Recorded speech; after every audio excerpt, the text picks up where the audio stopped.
Good morning, everybody, and welcome to the Trade Talks Live. I'm your host, Henry Wakefield. Roger is coming. He is just a couple minutes out, getting a couple things. You know, always little technical difficulties here and there. It just happens, but we keep rolling, and we are going. What are we? Happy Monday, everybody. Kick off to a new start of a week. It has been a busy one so far. Kind of as normal around here. I hope that you had a wonderful weekend, kicking off your week right. You know, stay focused today, guys. Most accidents happen Fridays and Mondays. It is Monday, so let's kick the week off right. I am Henry Wakefield, 20-year pipe fitter by trade.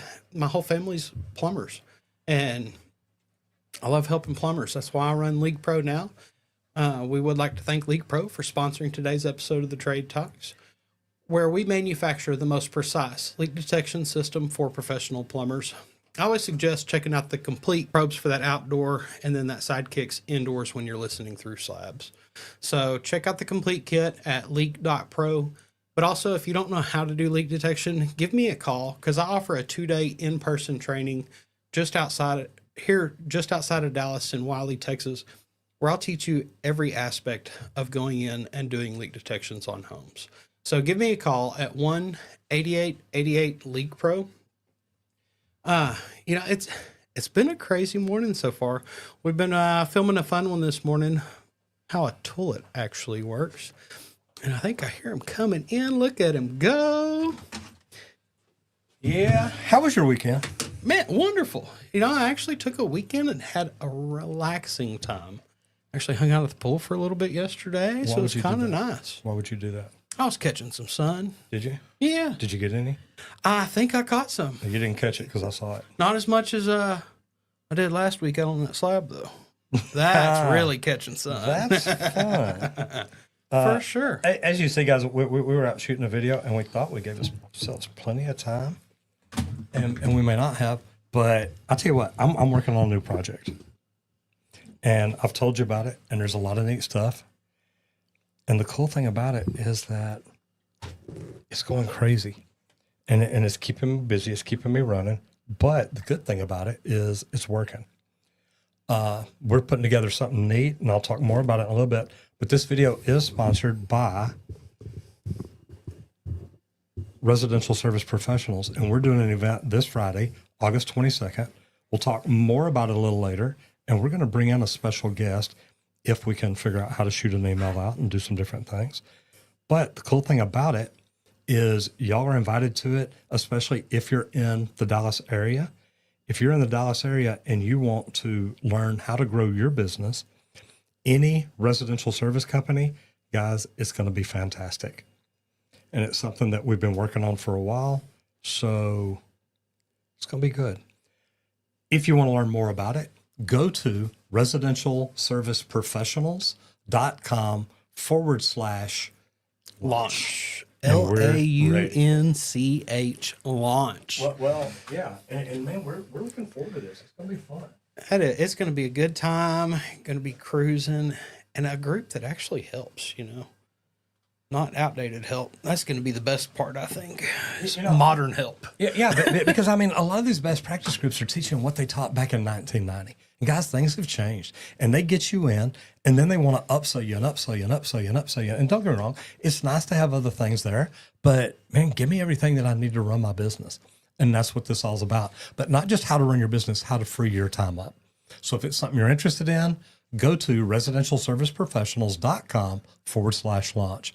And I teach people social media in it because of what we started doing on YouTube. If you'd like to do YouTube, I built a free webinar to help explain it to you. If you want to learn more about it, go to justmattroger.com. So we're going to jump. I want to make sure that I've got all my noises turned off here because sometimes I do and sometimes I don't. But we're going to talk about the national news and airport terminal modernization. Now, I love this because I got to work out at DFW Airport. So, and I've actually worked at Love Field too. So I've got to do some cool stuff. But the Terminal Modernization Awards and this move to bid phase, big movement into the aviation world. Guys, if you haven't done this, It's a great opportunity. But several U.S. airports are officially pushing terminal modernization packages into the bid phase. Now, like I said, I've worked on A terminal, I've worked on E terminal, I've worked on D terminal. I didn't work on F. They're building the new F terminal, or they're putting the pricing out right now. But all this means the concourse fit outs, updated baggage handling systems, new TSA access control networks, and upgrades to the intercom systems, the IT system, infrastructure. I hate when I go in an airport and I can't get any service at all, especially if I'm trying to go live. Especially when we're trying to go live. And I tell you what, we've had to do it. We've literally said, where were we? Costa Rica. Wait, Dominican Republic. The Dominican Republic. Wait, like Costa Rica. We go live. You know what? From airports a lot. Baby, when we go, we go. That's it.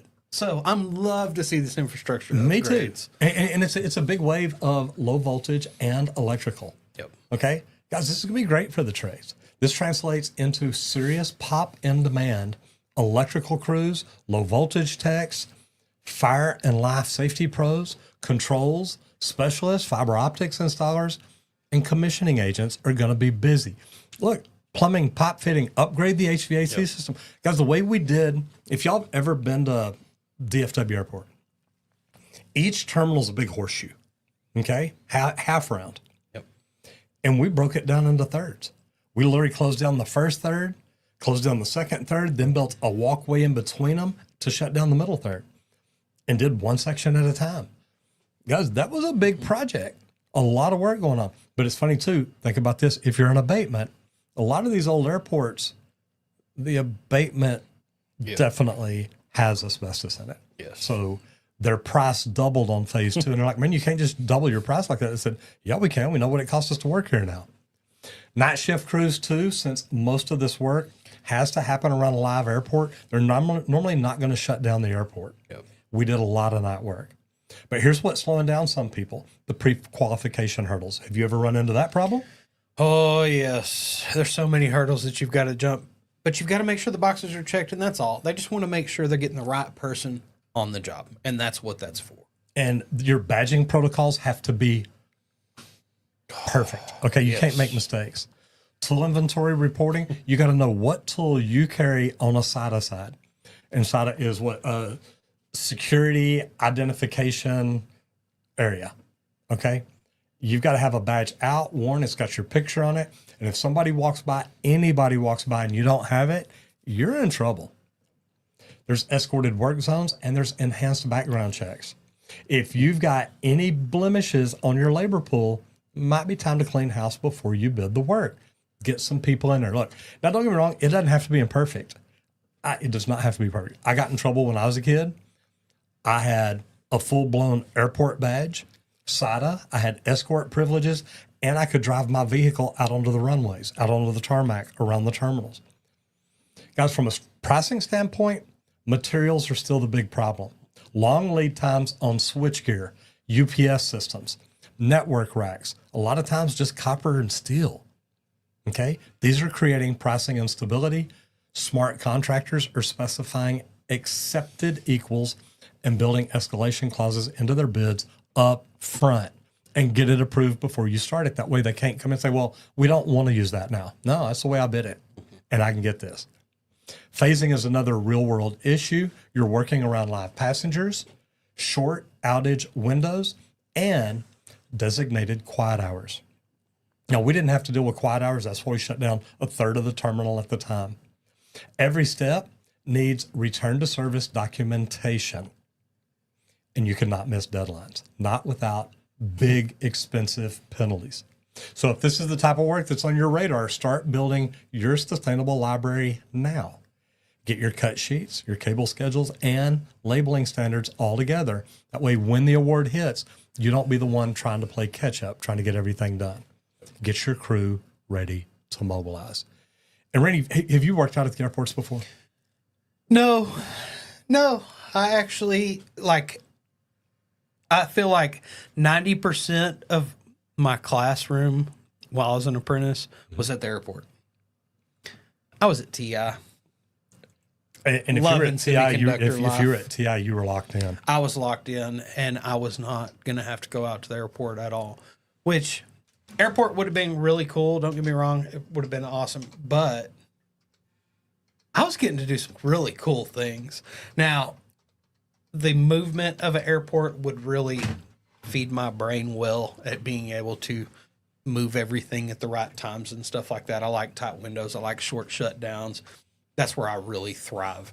So it could have been a great time. But I like tight windows too. yeah, I didn't have to deal with it. I know it's like, I got to deal with TI World, which was way different, a whole lot of tight shutdowns. And so kind of the same thing because it was working in a normal, very operational place that affects a lot of different people.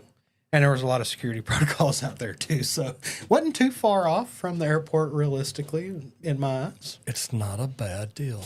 It's really not. Okay, bottom line, dynamic pricing for emergency calls without customer blowback. Okay? Dynamic pricing is not new. Okay? We've been doing it in the plumbing industry for a long time. But in the trades, a lot of people either try to over-explain it or they try not to talk about it. Let's fix that. Okay? First of all, it's a menu. It's not a mystery. List your emergency rates clearly. List them on your website. If you put on your website, hey, look, we do have plumbers available 24 hours a day, but there's a $300 emergency call. Yep. I'm sorry, but I'm getting my plumber up in the middle of the night, taking him away from his family, maybe putting him in a position where he can't take his kids to school in the morning. I've got this guy getting out. Yep. He's going to get paid for it. And what we used to do, we had the same pricing, but we had that emergency fee. So if you get up in the middle of the night to go somewhere, it's $150. Yep. We split it. Yep. I get it for running the ads that have it. You get it for doing the work. And in my eyes, that's the emergency fee to make your emergency our emergency. You bet. Boom. We just took on your problem. Boom. It is our problem now. And we're going to embrace it. And we're going to love it. Have it cleared out. Called out clearly, though. Put it in your proposal. Yep. Okay. And even on your invoices, spell out priority tiers. Same day, after hours, holiday, Sunday. When people know what to expect, they're less likely to complain about it. Now, they got to friend the value. Okay. And that's where a lot of companies, that's where they're just like, we just don't want to talk about it. Yep. Okay. Include things like SMS arrival updates, your technician's name and photo, especially say you're going out to a single mother's house at night, or you're going out to a family where the dad's out of town working, or maybe he works nights. Mom's there with her and the kids, and they don't want to have to worry about who's in the house. Yep. What about a checklist? Okay, what are you doing safety-wise? What are you doing to protect their house? What are you doing to make sure they're taken care of? Or sanitation steps. Hey, look, we'll put on floor savers before we walk in. We'll roll out the red carpet if we need to. When someone is stressed and they're paying a premium, they need to see what they're actually getting. Yep. They don't want to just pay more money. They want to get more value for it. Here's a tactic that works wonders. Credit back part of the premium if they approve the repair on the spot. You can say, hey, look, it's $300 and we've got it's $300 emergency fee and there's a $79 service call. We'll show up. Now the plumber looks at it and says, okay, look, here's what it's going to take to fix this. You're right. This is an emergency. Here's what I can do. By the way, if you want me to do it now, we'll waive the $79 service fee. Yep. Okay. At least it gives them a little something. That's how you turn a grumbling emergency into a same call. You close it right then. Another secret weapon, maintenance memberships. Use urgent calls to sell the plan. Hey, if you would have joined our maintenance program, I don't like selling it today and saying, if you join the maintenance program today, you don't pay the emergency fee. They'll sign up for it, wait till you leave, then they'll cancel it. Yep. Okay. But if you remember, the after hours fees, they get waived. Why? Because you keep Randy busy all year long. We're not worried about bringing him in to do stuff like that. Fee, I'm sorry. But this saves the customer money and it locks them in because now anytime over the course of the year they've got problem, they know who to call. Train your text with a 30-second talk. Here's the emergency option. Here's the scheduled option. And it's up to you. And that should be your dispatcher on the phone. Squirt. Hey, man, are you a member? You're not? Look, if you're a member, we waive this for our members. Okay. Now, you can't sign up today because it's got to be at least 48 hours from the time you sign up. But here's the deal. And then you explain it to them. Clear, simple, and confident. And then track your metrics. What kind of complaints per call do you get? What about the time to dispatch? And are the close rates on those emergency visits really worth it? Use those numbers to refine your tiers every quarter and see, are you charging enough for your service agreement? Nope. Because if you're not, you may want to quit doing that stuff. Matt McDonough says, Mr. Miyagi of Plumbing and Squirt, what is up, brothers? Happy Monday. Hope you had a great weekend. Man, I got to tell you, I've been working all weekend. I've got 3 weeks to build something out. I've got till September 5th. And I'm brainstorming, me and my buddies, Gemini and Chad.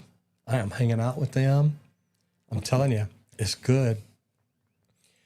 Jamie Crawford caught some sun this weekend too. You know, I didn't get to get a lot of sun, and you didn't get a lot this weekend. You got a lot Monday and Tuesday. Not a lot, yeah. You're looking pale today, Randy. I know. I mean, It's nice. white boy. Trying to go white from red, baby. Jamie, good for you. I wish I'd have got more sun. Matt McDonough says go Leak Pro. Yeah, buddy. Trade Talks Live. There is the link right there.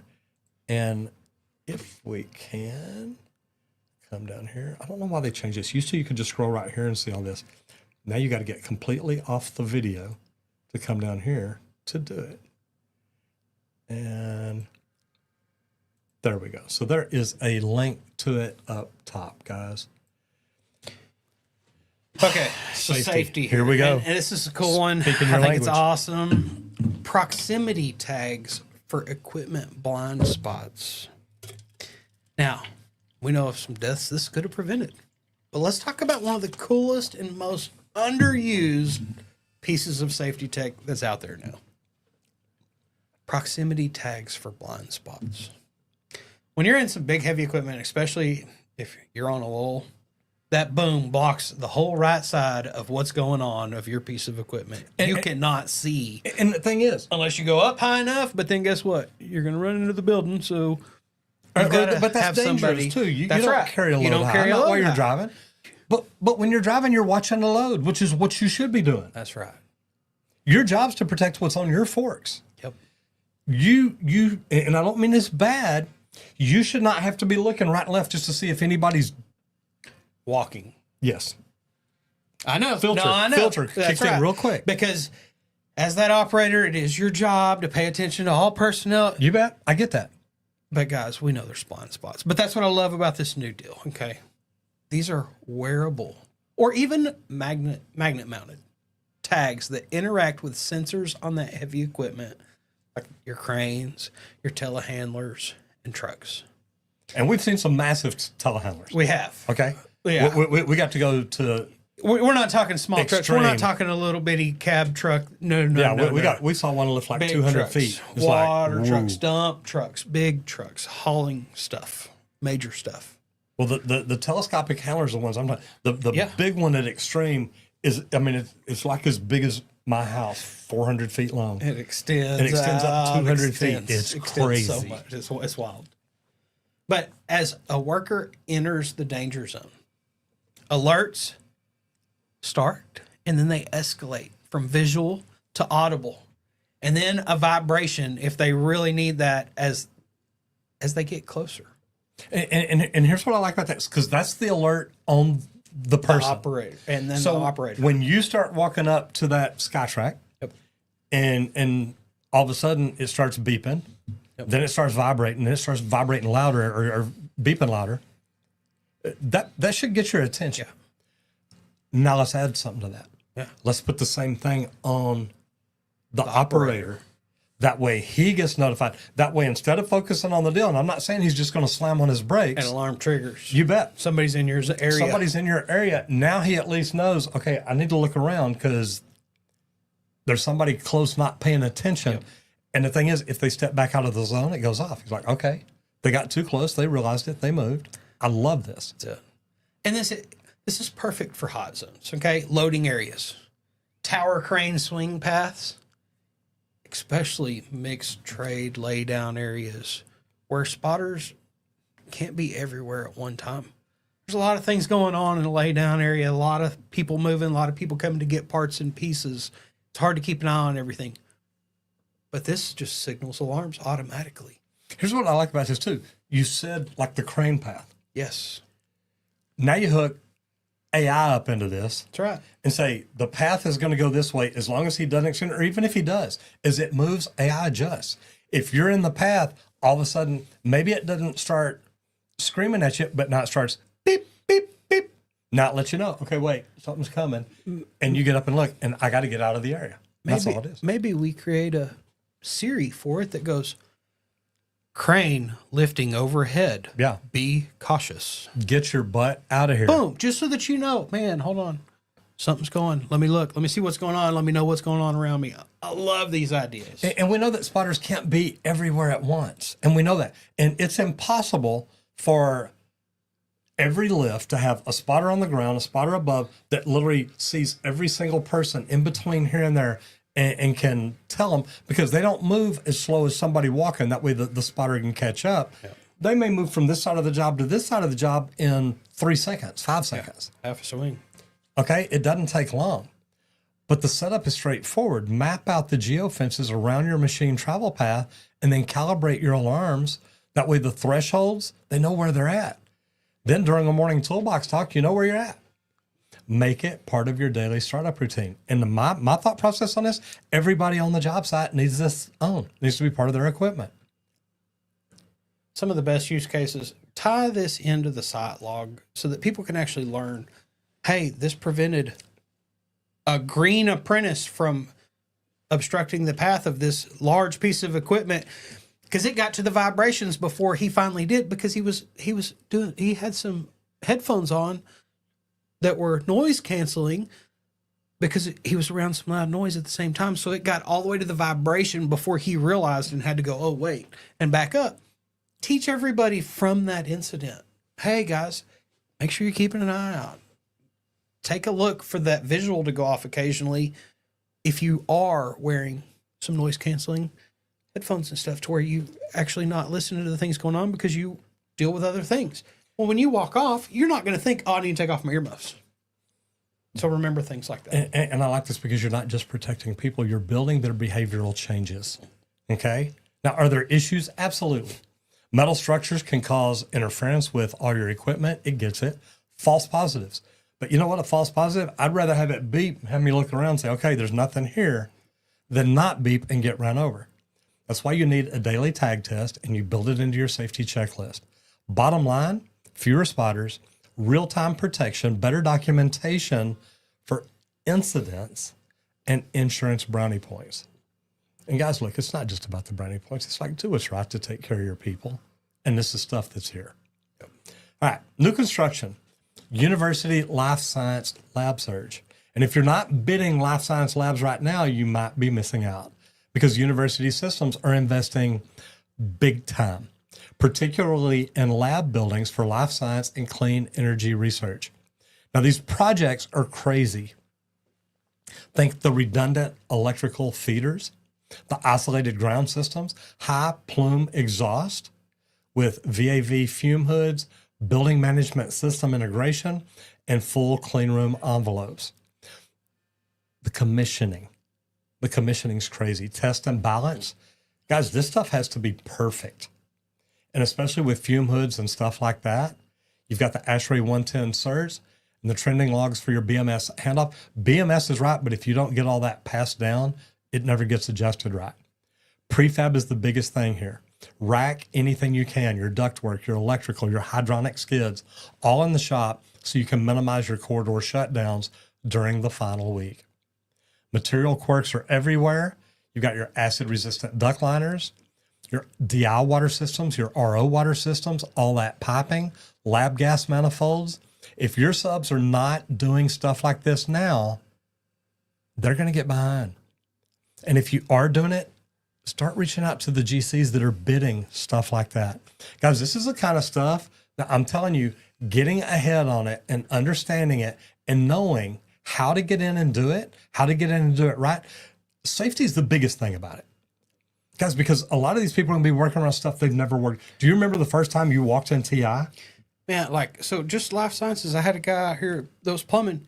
He got to go work on a campus, and I said, "Oh, you got to work on some lab drainage and stuff." He's like, "Oh my God, yes!" Yeah. I said, "I love those places." I got to do it at TI. Yeah. I got to do glass pipe at a UNT, I think it was, their science and technology building. Gas piping. UTD. I got to do some cool stuff. It was UTD. It sure was. And I fit up my welder because I wanted to go see what glass piping was. How do you do that? I'm just curious. Like, it's something completely abnormal. That's what I like about these is you get to see some things that you do not get to see on any normal jobs. So I love it. Talk about mindset growth. Mindset growth. Okay. So like mentor ladders, guys. Do you really know that you can go from helper to a lead in 18 months? It's possible, but you've got to flip the script on career progression. Okay. Instead of waiting that 5 years to promote somebody, build an actual mentor ladder to move helpers to that lead position in 18 months. They don't have to take 5 years to learn how to do it. You can teach them in 18 months and let them excel at it so that they can learn the problems from it over that next couple of years. That's what I love. It starts with just a simple plan. A small 6-month plan, let's say. Okay, we're going to start teaching you layout first thing. Then we're going to teach you how to do conduit or fab work, whatever it is. Here's how you quality assess what you did. QA/QC, quality assurance, quality controls, biggest thing on the job. Here's how you sign off on the paperwork portion. Here's how you can lead a crew. Here's some of the skills that you need to know. And here's how you talk to clients. Just those basics. Okay, each step has a check-off task, and you need to use the teach back rule. Trainees must demonstrate the task and teach it to somebody else. That's how you really lock in the skills. And guys, if you're not doing that, if you're not building your next leaders, there's a big problem. And I used to love it, and I used to get in trouble by the union because I would take a third-year apprentice and put them in charge of an area, and they said, "You can't do that." I said, "They do it better than the journeyman does." And they're like, "Yeah, but this guy here's got seniority." I don't build my job in seniority. I build it on the best person to do the job. And they didn't like me about that. But you know what? It is what it is. Now, guys, I love what I get to do. And I get to do this because of y'all. We started doing YouTube 7 years ago. And we started doing it because we got tired of getting ripped off by marketing companies. So I literally went to a conference, found out about YouTube, thought the guy was stupid because I thought, well, number one, that would never work for me. But I kept looking at it. I thought, you know what? We can do this. And the cool thing about it is we started 1 month later from the day I learned about it. Well, I got to tell you, over the years, I've learned a lot of things about doing YouTube, about doing social media. But what I learned most is it will work if you work it. So I've probably spent a couple $100,000. I don't want to tell Squirt too much money, building my knowledge base for what I do on social media. But, it's good because I think we figured out how to make it work. And it's something that I think tradespeople need to know. So I created a free webinar. If it's something you'd like to learn, go to justmattroger.com, check it out, and jump back in here and let me know what you think about it. Now, this Friday, too, I'm also helping teach how to grow your business. And part of this is the fact that I joined best practice groups. I joined a best practice group. The first one I joined cost me more money than I can afford. And to be honest, at the end of the day, I didn't get my money's worth out of it. They tried putting me in a box and making me do things like every other single company. And then when you reached out to your coach, they wouldn't call you back. They wouldn't give you what you needed. They may give you a form and say, "Here's the form, just fill it out." It's like, "Well, I don't know how to fill it out." You'll figure it out. That's not a good coach. Okay? So I'm part of creating a best practice group. It's called Residential Service Professionals. And we're doing a business mastermind this Friday. And if it's something that you're interested in, just go check it out. Go to residentialserviceprofessionals.com/launch. And there's a link to it at the top. Click on it and it'll take you there. And then we have another big sponsor, and it's the big dog. Man, that's it. Quick shout out to Leak Pro, the sponsor that makes this show possible. And if you want to pinpoint slab leaks faster with less tear out and fewer callbacks, Leak Pro system delivers. And guys, we do. At Leak Pro, we build the most precise leak detection system for professional plumbers. I always suggest checking out the complete kit at our website, leak.pro. That complete kit, it's a business in a box. It comes with your remote controlled outlet. So it's one-man operation when you're actually doing leak detection when you want to check it with that air. But it comes with both devices we build. The probe, T-handle style with a stainless steel rod, super durable for probing in and out of the ground. And that's what we prefer for that meter to the home service, anything out in the yard, irrigation lines, stuff like that. But if your leak's under the driveway, sidewalk, even the slab in the house, you're going to love that sidekick that comes in that complete kit. It's got an aluminum rod on it, and that aluminum rod is what eliminates that layer of concrete when you're trying to pinpoint a leak under a slab. So check out the complete kit at our website, leak.pro. But also, if you don't know how to do leak detection, give me a call. It's a skill that I teach here. We've got a training center to go out and do hands-on training here. I've got 11 leaks under a slab that we can keep resimulating. Most trainings, I feel like I run through 30 to 50 leaks, depending on how quick they want to go and how long we spend on the sewer side also, because we also teach you how to locate them in sewer systems, all from the double clean out outside. So if you want to learn how to do leak detection, give me a call at 1-8888-LEAK-PRO. I'd love to talk about the equipment or the training and how we can help you in your business. I love it. Matt McDonough says, all right, gentlemen, got to go be the hero. Go Leak Pro. You guys keep doing awesome things. Love you. Bye. Love you, brother. Be good. Great seeing you. And man, Keep being the hero. I love the little shorts he sends over all the time. Oh, yeah. We're like compiling those because we're going to do a react to or something. Matt, good to see you, brother. Reacts to Matt McDonough. React to Matt. There you go. Okay, all trades. Universal QR and UID labeling. Now, this is for assets and circuits. And here's how you stop the where's the breaker or who worked on this. You end those questions once and for all. With QR codes or UID labeling standardized across all of the trades. Each label links to one source of truth. The as-builts, which aren't called as-builts anymore, they're really called record drawings. That's to keep you out of trouble. Test sheets, submittals, O&M videos, even warranty timelines. It's asset management meets, hyperspeed in the field. Imagine scanning a valve, a panel, an AHU, and instantly seeing its complete history. The path, the lockout, tagout procedures, everything about it, all right there on your phone. Start with panels, MEP assets, anything like that. Expand to dampers, toilets, zone valves. Man, over time, you can have everything. You could literally have a QR code on the toilet where you scan it and it says, oh, Texas Green Plumbing came out on July 23rd and did a Replace whole rebuild. Yeah. Use label hierarchies. What area, what system, what asset, what component. Color code them by trade. Let maintenance techs sign off just that they worked on it just by scanning it and putting a note on it. I changed out the fill valve. It's got your name and when you did it. And then during closeout, it's a game changer. No more binders, no more guesswork, nothing like that for the owner. You know what he's got? A bunch of QR codes. Now, don't get me wrong, you still give him the binder. Here's everything that QR code is going to pull up. There's 83 binders. Yeah, good luck. That's it. Like, and I thought this was so neat because, like, so my thought, I always had the apprentices like, which direction should I face this valve when I install it? Well, do me a favor. Act like the maintenance man real quick. Yep.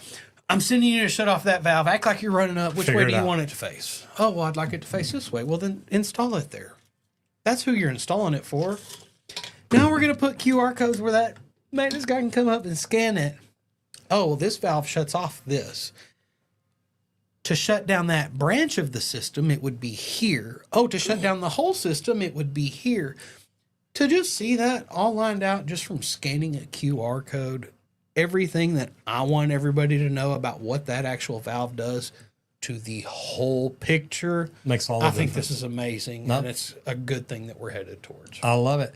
And TikTok, Instagram, if y'all like to make comments, y'all can jump over to YouTube too. Just go to YouTube, search for the Trade Talks Live. Love to see y'all over there. Tell us where you came from, what your question is, what your comment is. Love to see you in there. All right, laws and licenses. Public Works apprentice utilization mandates. Now, if you're bidding public work, and I love this, know your apprentice utilization ratios. Now, I hated the fact that when Local 100 had us vote, the union used to be 1-to-1. For every journeyman on the job, you had to have an apprentice. They're so stupid for getting rid of that crap. Yep. And they didn't just get rid of it. I said, hey, look, what if we modify it? Instead of 1-to-1, go 1-to-2. Meaning one can have up to 2 apprentices. That's it. Now they can have 50. I can be on a job by myself with 50 apprentices. Union can't say crap. They can say, well, you need some more journeymen on the job. No, I don't. Y'all are the one that came up with this rule. Not if it's a public works job. Yeah, and if it's a public works, it depends on what the ratio says. That's it. But a growing number of cities and states require a set percentage of apprentice hours on each project. I love this. I think it's neat. This is the city and federal government stepping in and say, look, y'all need to find a way to get more people in the trades. Let's do it. This is how you do it. If you've got this percent that has to be by new people learning trades, guess what? We're steadily going to be getting people into the trades. And schedule these hours early. Yeah. Put them on a predictable scope like rough-in or material handling to ensure the compliance. Then track the classifications. Make sure you're tracking people right. Certified payroll errors will cost you, and sometimes more than the job is worth. Make sure all of your subs are on board because you can use their sub hours, their apprentice hours too. Flow down clauses in your contracts reinforced in your kickoff meetings and your weekly manpower calls. Make sure you know how many apprentices do you have on a job. What percentage of your hours are being done by these. The upside is you'll build your workforce pipeline and you'll get bonus points in future RFP. Any RFPs you put out there, they're gonna be like, look, man, this dude jumped through hoops and made sure he had it the way we needed it. And guys, that's what it's about. All right, business training. Building a micro learning library. Are you going to learn to build a microbrewery? Maybe. Ooh. Isn't that what micro learning is? Wakefield's Brews. There we go. Man, yeah, it's opening next week. I forgot to tell you, I'll be investing this week, I guess. Brady said, I got to sample the products all week. Micro this week. library. I like that. Now, you already have the raw footage. Use it. Turn those daily job photos and some of the short videos into a searchable training library for your people, okay? And I'm talking about record a 15 to a 60-second clip, okay? Keep them landscape, no faces or nothing. But I want my face in there. We know you do. You can put yours. You got the mustache. I got a face for TV, maybe movies. Pause up. I'm sorry. Pause. I'm pausing. Yeah, and no faces. No faces. Posing See, or no pause? faces. Pose or pause? Pause. Oh, okay. But also label them by the trade and the task. Okay, and this is like what I want you to think here is like think first run, common fails, final checks. Okay, then upload these to a private playlist or your local management system. Post a QR code. You did good because I didn't know what an LMS was. Post a QR code in the gang box that links straight to that task playlist so they can go through and select what they're doing and get a quick refresher. Let foremen rate them as to which ones are good, which ones suck, which ones are actually beneficial. Bad clips get reshot. We need to redo that. If it's not good enough, we don't feel like they learned enough, then let's redo it. How can we make it better? But then new hires can binge them like they're watching Netflix and get up to speed faster with your company's ways and processes of doing things. And this is such a great idea because, I mean, it's your people showing your people. That's it. It's not me. This is how you create compliance. Did you check up on the micro library video on that? Well, why didn't you do it the way that you were shown? And if they say, yeah, they did, you can go and look and say, No, let's watch this for I this checked minute. your login. No, you didn't. No, you didn't. That's it. And you can link some of the MSDS sheets or lockout tagout guides when they're actually relevant to some of these videos so they know all the process, all the procedures. And something I would also add to this is lessons learned. What are some of the mistakes that you made while doing that task or whatever it is? Hey, don't let this bite you. Hey, look out for this. Whatever those small things are, throw it out just so that they're thinking about that. And it's like, wait, why did he say that? Oh, that would have bit me in the butt. Let me fix that. And you can have them categorized in different ways. Like these are all for working on toilets. These are all for working on headers. These are for rough end. These are for top out. Now you just tell your apprentices, guys, there's videos in there you need to watch. Yeah. And if they come out on the job site and make a mistake, especially if it's critical, say, you know what? Look, I need you to go home. You're not watching the videos. You're not learning. You're not improving. Now go home. You can watch them or you can not come back. I really don't care. It's up to you. You know what my favorite thing on that is? What's that? Right before you send them home, you film them and make a video of the mistake that they just made and what they learned. Here's why. Real We're going quick, to put that in and there we're going to too. upload it so that you can watch this before you come back. Yeah. Boom. That way you see what you... No, it's a great idea. I like that. That's it. So that we're... Look, we all want to learn from everybody. We're not just calling you out. We want you to learn the lessons. And we want everybody to learn that lesson, not just you. And that, I think this could be very successful in the future. All right. Talk about electric vehicles. I want to make sure we got a guest coming in. I want to make sure that happens. So yes, vehicles. Okay, alternator inverters versus battery banks. Okay, now mobile power on job sites, it's evolving fast, and we know that. So which setup's actually better here? Inverters, like we've all been used to, or some of these new battery banks and stuff that are coming out? Okay. Definitely something to think about here. But like the alternator inverters, they're going to give you power while you're driving or you're idling. You have to have that vehicle going, which is cool. They're great for continuous use, but they're going to add engine hours whenever you've got to sit there and do your labor for the guys on your laptop. Oh, I got to start the truck up because I forgot to charge my battery at home. Different things like that. That's fine. But it's also going to add more fuel burn to keep that truck running. And it can also break local idle laws if you're in the wrong area. Because you're not supposed to just sit there and let your vehicle burn and off gas. It. But battery banks, they're silent. They may make a little hum, just a little, not much. They're ideal for neighborhoods or overnight use. But you're going to need to size them carefully. You're going to have to plan the charging routines. It can't be, oh, I forgot to charge it. And you're going to also have to track the degradation of them. How fast is it depleting? What kind of charge is it holding? Yep. How long before I actually have to replace it? But also there's a hybrid option that's pretty powerful. You can charge the bank while you're driving, top it off at the shop. That'll give you a little bit of shore power there.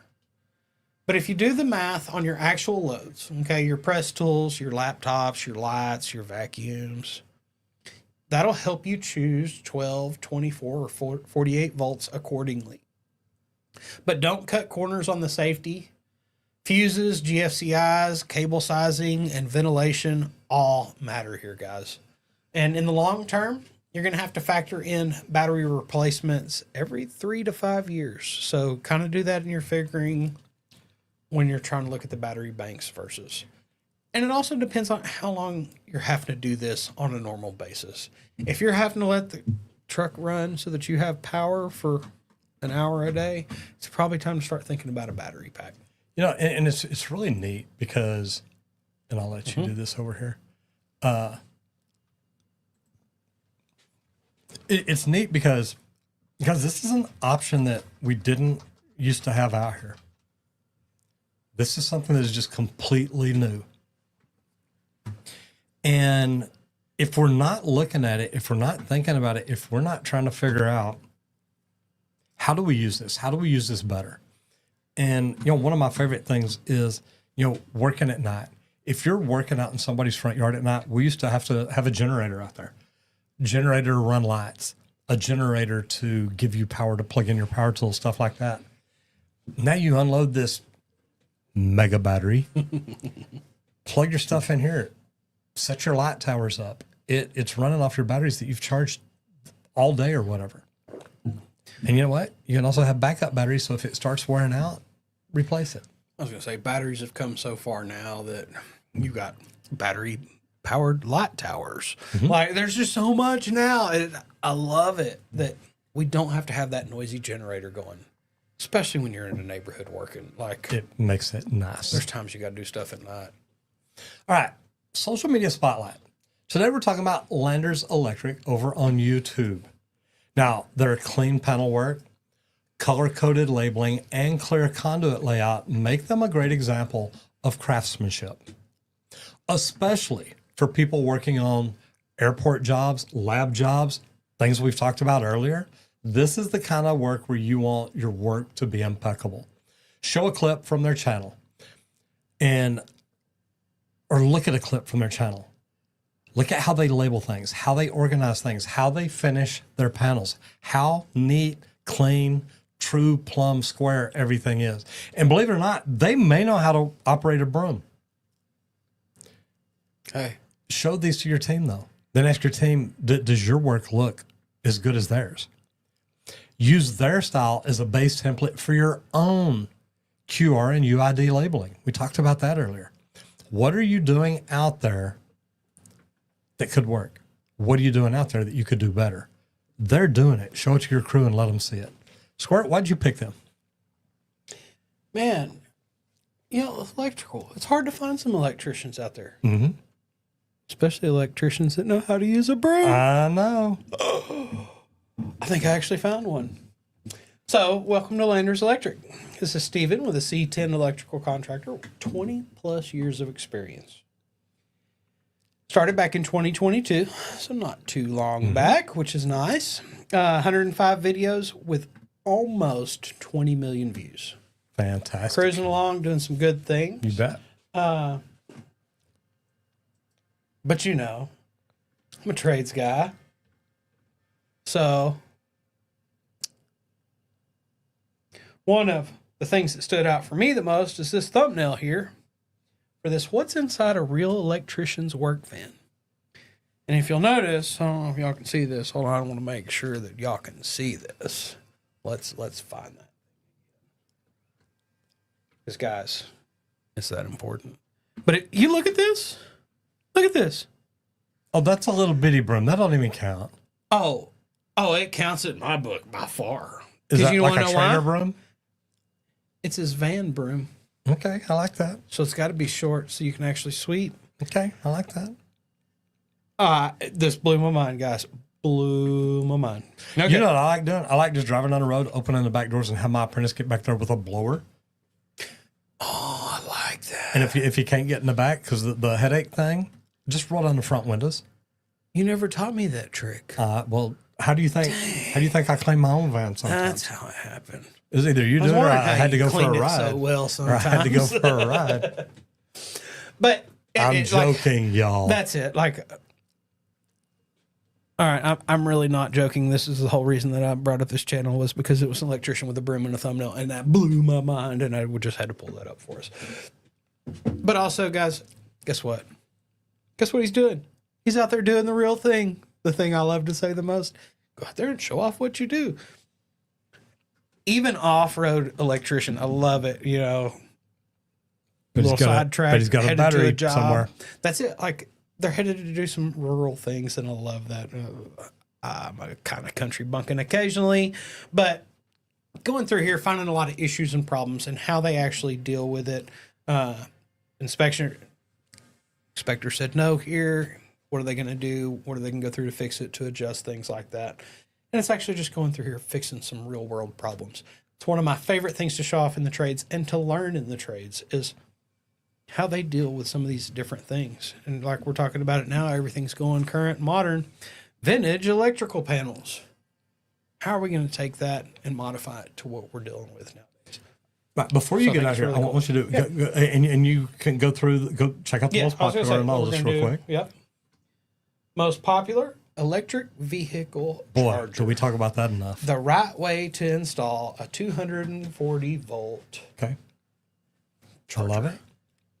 current, top of mind. This is a fresh idea. So yes, definitely. That was 9 months ago with 396,000 views. Okay, while you're there, go up here. See that white? No, the white one? Yeah, hit that. Okay, so we're going to start subscribing to every channel we pull up here. Okay. Just because, look, we like them enough to talk about them. We're going to, and this is the Trade Talks. So, guys, if we ever pull up your channel and you see that we subscribed, maybe you'd like to come in for a section like we're going to do here in just a minute. But go ahead, finish your deal. That was an idea I had just a moment ago. So started 11 months ago. Actually posting content. On shorts. Well, no, this is video still. This is still videos oldest. 3 minutes and 17 seconds, but 11 months ago, that was not a short. Okay, so they just That's started a 11 months vertical ago. video. Yes. Okay. So shorts. Let's go over to shorts. Now this is going to be, let's see, popular. With 4.2 million views, best wire pulling head that doesn't fall off. I completely understand that because I've seen them pull wire before, but I had to pull PFA tubing that we have to braid different ways for multiple lengths and multiple quantities. It's really cool. But you build yourself some good heads that'll grab and pull. So I completely understand that.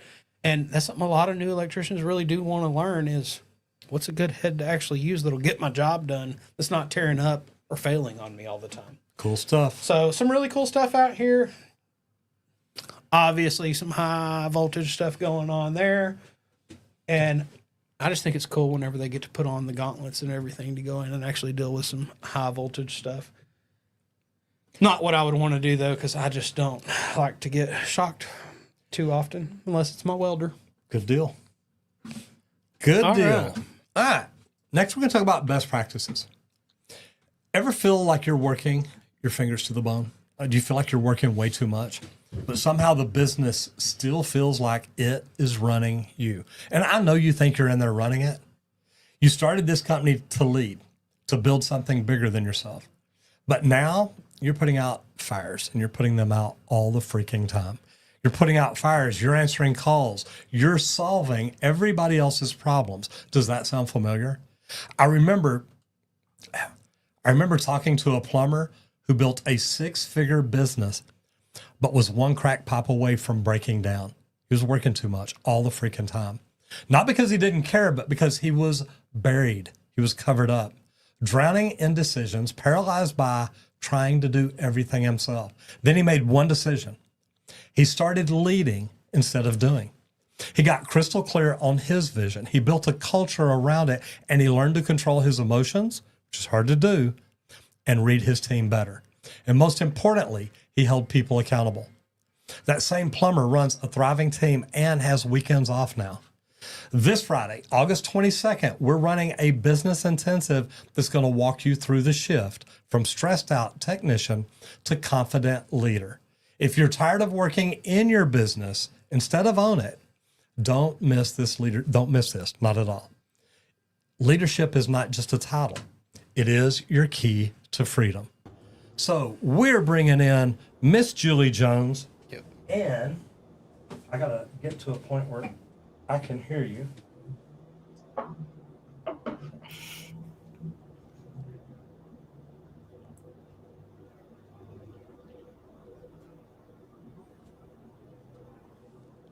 Julie, how it goes in your rider.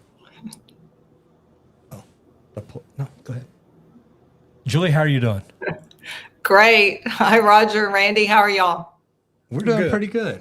Good. Enough for each. There's not enough for each. Go ahead. Here. Go ahead. You're good. I'll hold it up here. All right. Randy's so- like, just forget it. No, we got to figure this out. So I wanted to make sure we could. Julie, you and I are doing a business intensive this Friday, August 22nd in Dallas. Mm-hmm. Let's talk about this. Okay. Leadership. Yeah, It's a big deal. it is. And it's something a lot of people don't learn. Yeah. You know, I got to tell you, I was listening earlier when you were talking about your YouTube class, and you said if you think that YouTube's not for you, then it's in your head. Yep. And, this highlights your leadership. Somebody who's going to be standing in front of the class talking about leadership, you and I, but you actually came home from a conference and said, this is what we're doing. And everyone said, it won't work. Why are you doing that? YouTube doesn't work. You need to be advertising on Google. You need to be doing this. You need to be doing that. And you had a vision that was placed on your heart. And you said, I'm not going to listen to anybody else because I know what I want. And look at you today. Reading Think and Grow Rich, same thing with Henry Ford. You have to be a leader that says, this is what I want to do. You have to have the courage and the tenacity to say, this is what we're doing. And you have to move forward and influence. And I commend you for that. And I'm so grateful to be able to partner with you in this so that we can share these experiences, these real life experiences about running and operating a business from tried and true people who've been in the field and who know what to do. Okay. So we're doing this Friday and we've only got about another minute left. Okay. Tell me, what are people going to learn? We're going to talk about all aspects of leadership. We're going to dive in. And this is not, something to sales. This is a business intensive where you're going to walk away with things. We're going to provide value to you so that you can implement things right away. We're going to motivate and inspire you to really improve your business. And we're going to talk about leadership. We're going to talk about operations. We're going to talk about people. We're going to talk about finance. And we're going to talk about smart marketing and making your phone ring. It's going to be a great day. It's going to be a full day, but it's going to be so much fun. Okay. Now I'm looking at the date. I believe the discounted price ended yesterday. Mm-hmm. So it's $249 Mm-hmm. and it'll be a full day. It'll be a normal day, 8 to 5, something like that. Yep. But this is going to be something that's going to bring value to people. It's going to help them get in. It's going to help them learn. Julie, if people want to get in touch with you, what's your website? What's your LinkedIn profile? How can people get in touch with you? Yeah, LinkedIn, it's The Real Julie A. Jones. And you can go to my website at todaysprofessionals.com. And that's today's with an S, professionals with an S.com. All right. Julie, thank you so much for being here. I appreciate it. Thanks for having me. It was great to see you both. Okay. Talk to you later. Bye-bye. Bye-bye. Okay. So this is what I've been working on. And I've been telling y'all all about residential service professionals. And guys, it's a best practice group. And it's going to teach you how to get in and do things the right way. And we don't want to be like other best practice groups where we're putting everybody in a cookie cutter box and say, look, everybody has to do it exactly the same. You started your company to build it the way you wanted to build it, not to build it like everybody else. So if this is something you're interested in, go check it out. residentialserviceprofessionals.com/launch. And let me know what you think about it, because I'm telling you, it's cool. Now, I started doing YouTube 7 years ago. That's why I get to do stuff like this. I made a little webinar to try to teach you that YouTube can help you. If you want to learn more about it, go check out justmettroger.com, watch the webinar, and then come back in and tell me your thoughts about it. And tell us about League Pro. We'd like to thank League Pro for sponsoring today's episode of the Trade Talks. They let us come in here and talk trades for an hour each and every day, Monday through Fridays, and we love getting to do it. But League Pro builds the most precise leak detection system for professional plumbers. And I always suggest checking out the complete kit. It comes with both pieces of equipment that we build. So check out the complete kit at our website, leak.pro. But also, if you're not familiar with how to do the process of leak detection, give me a call, because I offer a 2-day in-person training here just outside of Dallas, Texas, where we'll give you hands-on training. How to locate lines, pinpoint locate leaks under a slab, outside of a slab, even how to determine where a sewer system's leaking precisely, all from that double clean out outside of the home. So give me a call if this interests you at all at 1-8888-LEAGUE-PRO. I'd love to talk about the equipment or the training and how I can help you at your business. And you've done training for like the last 2 weeks. A lot. It's a little warm outside 4 today. out of 5 weeks or something like that. It's been busy. It's a little warm out there today. Is it nice to be inside on a Monday, or? I kind of starting to forget what it even feels like indoors on a Monday. Randy's only used to 3 days in the office. And he's like, man, I'm outside on the slab for 2 days straight. That's it. Yeah. But the good thing is we get to go have a good lunch. Yeah. And sometimes we go have a good dinner. So not bad stuff. Guys, look, we love what we get to do, and we get to do it because of y'all. The fact that y'all come in here every day and spend time with us is so amazing. And like I said, we get to do it because we started YouTube, but we do it because of y'all. Y'all are what this is all about.